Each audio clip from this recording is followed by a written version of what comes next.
और इस बीच बिलासपुर से आ रही एक बड़ी खबर आपको बता दें। दरअसल छत्तीसगढ़ के प्रभारी सचिन पायलट यहां पर पहुंचे हैं, कांग्रेस के प्रभारी हैं और वो लगातार देखिए सरकार पर हमलावर हैं, बीजेपी की छत्तीसगढ़ की सरकार पर और केंद्र की बीजेपी सरकार पर भी वो लगातार हमलावर हैं। और यहां पर भी उन्होंने जम करके निशाना साधा, कहा कि विपक्षी पार्टियों को टारगेट कर रही है बीजेपी। उन्होंने इसके अलावा कहा कि केंद्र सरकार नैतिकता की धज्जियां उड़ा रही है और इलेक्शन कमीशन खुद संदेह के घेरे में है। सचिन पायलट ने आगे कहा कि 75% कांग्रेस के नेता जांच के दायरे में आ चुके हैं।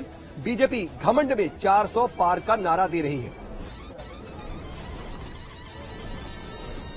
तो देखिए सचिन पायलट लगातार छत्तीसगढ़ के दौरे पर हैं और वहां पर संगठन को एकजुट करने की कोशिश कर रहे हैं। लोकसभा चुनाव को लेकर के भी प्रत्याशियों के चयन को लेकर के भी अंतिम रूप दे रहे हैं, वहां पर बैठकें कर रहे हैं और इस दौरान उन्होंने केंद्र सरकार पर यह जम करके निशाना साधा।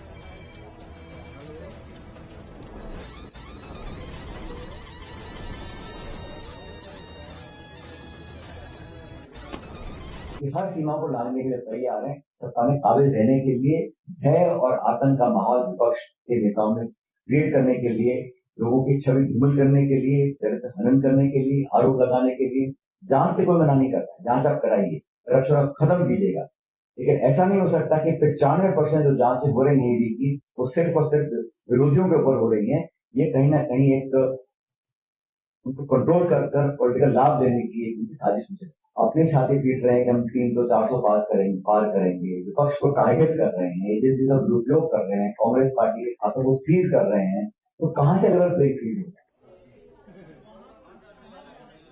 और इस बीच बिलासपुर से यारी एक और बड़ी खबर आपको बता दें, जो कि लोकसभा चुनाव के मद्देनजर कांग्रेस के प्रत्याशियों से जुड़ी हुई है। और देखिए सचिन पायलट ने इसको लेकर के बयान दिया है कि जल्द ही कांग्रेस के जो बाकी बचे हुए उम्मीदवारों की लिस्ट है वो जारी कर दी जाएगी। और इस वक्त ये बड़ी खबर आपको बता रहे हैं, 5 प्रत्याशियों के नाम जल्द घोषित होंगे, सचिन पायलट ने कहा।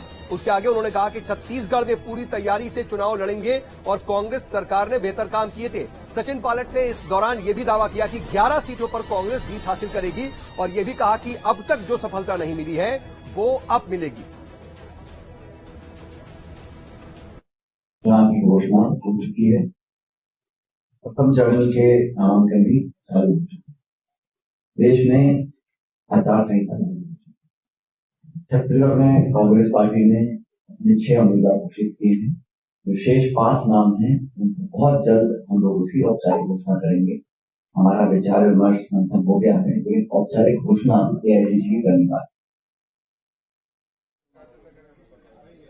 तो देखिए सचिन पायलट ये बड़ा दावा कर रहे हैं। हालांकि इससे पहले देखिए बीजेपी लगातार 11 की 11 सीटें जीतने का दावा करती आ रही थी, तो कांग्रेस को जो तमाम नेता हैं और प्रदेश अध्यक्ष दीपक बैज भी ये कह रहे थे कि हम अच्छा प्रदर्शन करेंगे, लेकिन अभी तक 11 सीटों के दावे की बात नहीं करते थे। लेकिन पहली बार है जब सचिन पायलट सीधे तौर पर 11 की 11 सीटें जीतने का दावा कर रहे हैं और कह रहे हैं कि जो अब तक सफलता नहीं मिली छत्तीसगढ़ में वो अब मिलेगी।